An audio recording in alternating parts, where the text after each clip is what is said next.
मंगर ले बस इंतजार करी हो। আহিम बुढ़ाबार हम झार के यार बार भक्त प्यार करी हो। আহিम बुढ़ाबार हम झार के यार बार भक्त प्यार करी हो।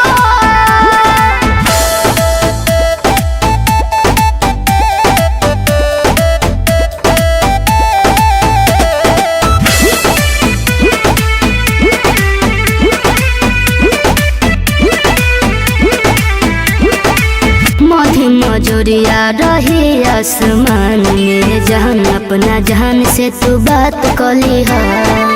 कुछ पल खाती ये दुनिया के जाल से निकल के तू खास मुलाकात कली है।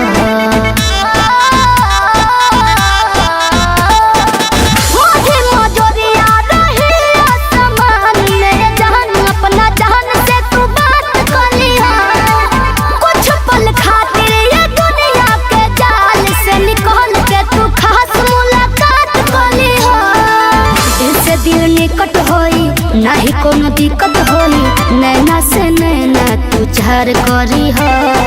चार करी हो आई एम बुढ़ाबार सेंट महर के यार बार भके प्यार करी हो। आई एम बुढ़ाबार सेंट महर के यार बार भके प्यार करी हो। आई एम बुढ़ाबार हम हो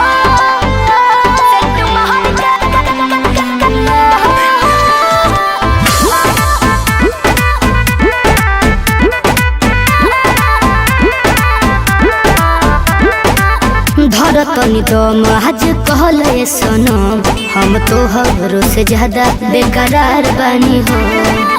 करे खातिर भेंट सब कहले बानी सेठ हम आज से पूरा तैयार बानी हो।